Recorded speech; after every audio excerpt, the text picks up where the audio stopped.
Hey there, Durderpii here, and today I would like to talk about the new changes to the AMX 30B.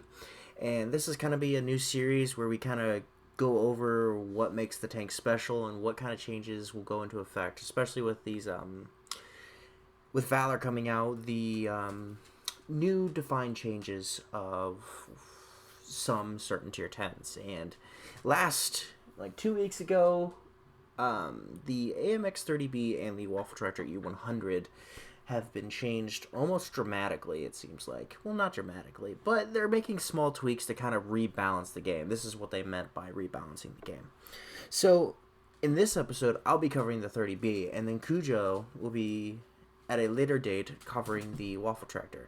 And we will keep kind of breaking it off kind of in different kind of segments per se per video. So let's start out with the 30B. The 30B is already one of my favorite tier 10s in the game. You know, it's not a very well played tank. Well, there's not a lot of people playing it. You know, it's got okay pen values, it's got okay accuracy. You know, it could have a little bit more gun depression, but where ultimately makes it special is that the gun mantlet is very, very armored. Um, you'll have some of the most surprise bounces from this tank that you wouldn't expect any other tank to do. Um, so generally, it's going to play a lot more like a Russian medium with gun depression, in my opinion. But with these recent changes that are happening to it, the gun is actually getting a buff. And the upcoming changes are going to be that the shell velocity and penetration is also going to increase. Okay, and these changes will transfer over to the AMX 30, which is the tier 9 preceding or prior to the 30B. So right out the gate, Mr. Jeff Gregg of World of Tanks console had already pointed out the changes that are coming, and they're already in effect as of today. The 105 millimeter gun, the shell velocity speed is going from 110 to 1525, which is a very, very considerable speed. I did not notice the shell speed to be an issue with this tank. It felt more like a Centurion when I first had it, but now, after playing it for a little bit, the shell speed is a very welcome change, and I enjoy it a lot more than I thought I could. So, we also have a different kind of shell type. I think it's the heat. Yeah, the heat shell is getting a speed increase from 800 to 1000, which again, it's I never noticed this, but at the same time, it's a very welcome change. You know, having your shell hit the target sooner and not having to lead your target as much is very welcome in my book, especially when I'm aiming and kind of snapping everywhere, which you'll see somewhat in this gameplay, how I kind of snap my turn around and try and lock onto different tanks. With this, the penetration also gets a small buff. It's only gonna it's a slight increase, but not that much. So with your standard ammunition, the APCR, you're looking at a change about 7 millimeters of penetration. So that's 248 to 255 millimeters of penetration. With the heat rounds, you're looking at a 10 millimeter difference. So that means 310 versus the 300, which is very welcome. Every little bit helps. And then the HE just doesn't change that much. I usually don't run HE, but at the same time, it doesn't hurt to have it if you're really into it. So, one of the main things that Jeff Gregg brought up was the fact that the weapon is not performing as well as it needs to. It wins about an average of 49.9%, which is not exactly their target. They try to keep it around 50%, which, I mean, seems pretty fair, trying to balance the game out like that. But I'm not sure if this was needed to be changed because, the tank was alright as it was. I've honestly, if we knew that 2 tier 10s every 2 weeks were going to get changed in such a way, we would, kind of get a feeling of, I can't think of it. we would kind of get a feeling of this tank wouldn't need to be high on the priority list because it's nothing that special. Tanks that we'd expect to be changed are like the Machine, or even the something as wild and befuddly as the Death Star. You know, but it is a bunch of different factors that go into it. It's got good accuracy for tier 10, and it does underperform with shots penetrated, and I think that's the reason why it's kind of been changed.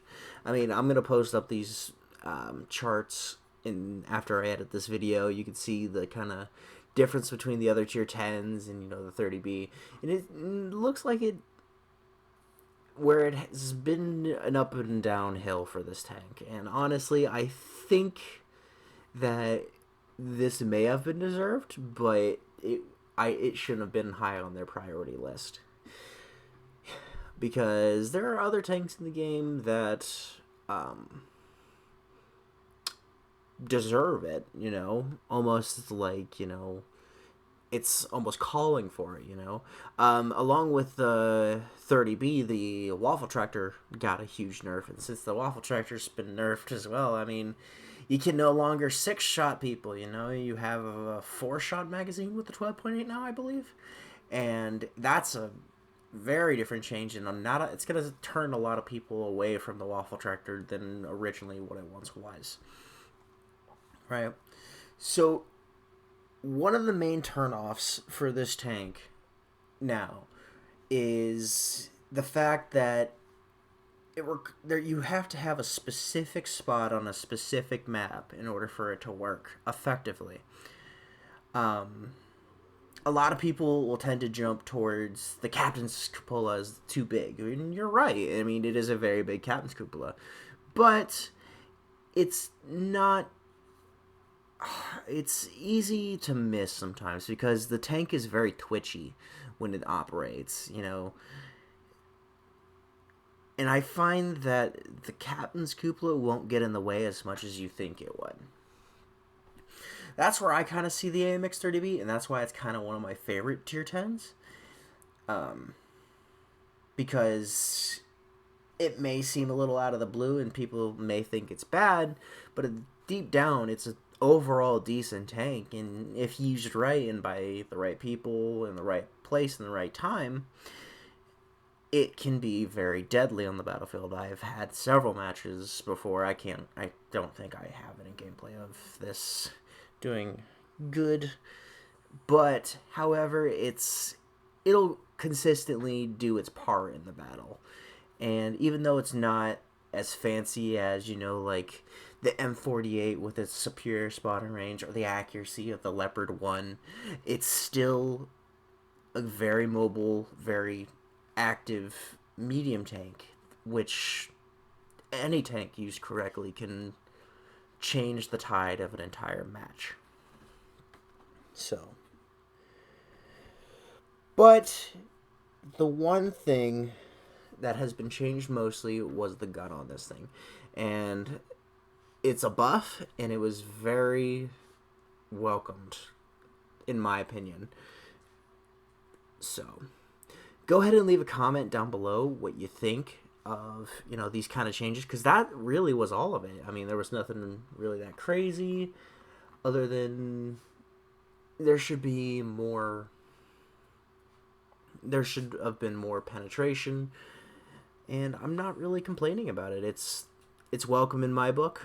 However, the WaffleTractor may get beat the shit out of by Cujo, so depending on how that turns out, we'll keep you posted. I'm going to go ahead and link below the forum post just so you can see more in depth as kind of like what kind of changes you'll see to the tank, but also we'll also be covering a lot of the other tanks that are going to be coming forward.